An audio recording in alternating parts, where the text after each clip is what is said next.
പെൺകുട്ടികൾ നാടുവിട്ട സംഭവത്തിൽ കുട്ടികളെ നാടുവിടാൻ സഹായിച്ച യുവാവ് കസ്റ്റഡിയിൽ. എടവണ്ണ സ്വദേശി റഹീം അസ്ലത്തിനെയാണ് പോലീസ് കസ്റ്റഡിയിലെടുത്തത്. മുംബൈയിൽ നിന്നും മടങ്ങിയ റഹീം അസ്ലത്തെ തിരൂരിൽ നിന്നാണ് താനൂർ പോലീസ് കസ്റ്റഡിയിലെടുത്തത്. ശാന്തകുമാർ വെള്ളാലത്താണ് നമുക്കിപ്പോൾ ഉള്ളത്. ശാന്തകുമാർ, ഈ പെൺകുട്ടികളെ കാണാതായ സമയം മുതൽ തന്നെ ഈ എടവണ്ണ സ്വദേശിയുടെ റോൾ എന്താണ് എന്ന തരത്തിലായിരുന്നു ചർച്ചകൾ, എന്ന രീതിയിലായിരുന്നു ആശങ്കകൾ.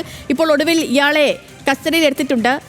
എന്താണ് പോലീസ് നൽകുന്ന വിശദീകരണം ഈ വിഷയവുമായി ബന്ധപ്പെട്ട്? പെൺകുട്ടികൾ എന്തിന് നാടുവിട്ടു എന്ന വിഷയത്തിൽ പോലും ഇനിയും ഒരു വ്യക്തത വന്നിട്ടില്ല.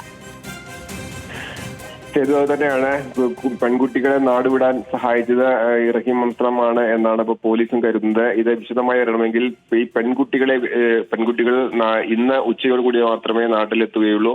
അവരിൽ നിന്ന് വിശദമായ കാര്യങ്ങൾ ചോദിച്ചറിഞ്ഞതിന് ശേഷം മാത്രമായിരിക്കും തുടർ നടപടികളിലേക്ക് മറ്റ് കൂടുതൽ വകുപ്പുകൾ ഉൾപ്പെടെ ചുമത്തേണ്ടതുണ്ടോ എന്നുള്ളതിനെല്ലാം കുറിച്ച് പോലീസ് ആലോചിക്കുകയുള്ളൂ.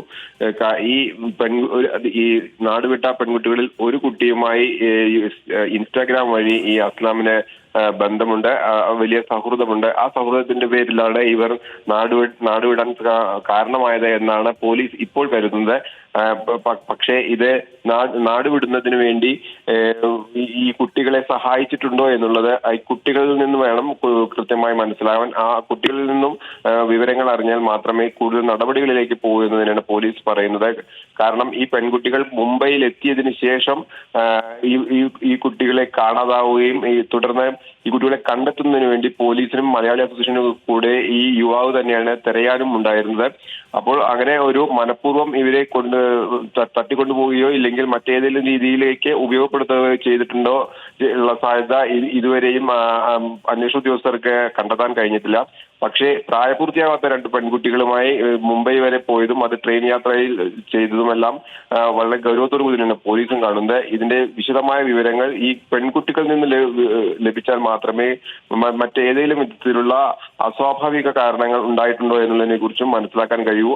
അവയാണ് പോലീസ് ഇപ്പോൾ പരിശോധിക്കുന്നത്. ഇന്ന് 12:30 ശരി ശാന്തകുമാർ, അപ്പോ ഉച്ചയോടുകൂടി ഈ കുട്ടികളെ നാട്ടിലേക്ക് എത്തിക്കുമെന്ന് മനസ്സിലാക്കാൻ കഴിയുന്നു. ഇനി ഇവർ പറയുന്ന അനുസരിച്ചായിരിക്കും എന്താണ് യഥാർത്ഥത്തിൽ നടത്തുന്നത്, എന്തിനാണ് ഇവർ പോയത്, ആരായിരുന്നു ഇവരെ കൊണ്ടുപോയത്, ഈ എടവണ്ണ സ്വദേശിക്ക് ഈ സംഭവവുമായി ബന്ധപ്പെട്ട റോൾ എന്തായിരുന്നു തുടങ്ങി വിവിധ കാര്യങ്ങളിൽ വ്യക്തത വരേണ്ടതുണ്ട്. വരും മണിക്കൂറുകളിൽ തന്നെ അതിനൊക്കെ ഉത്തരമാവുകയും ചെയ്യും.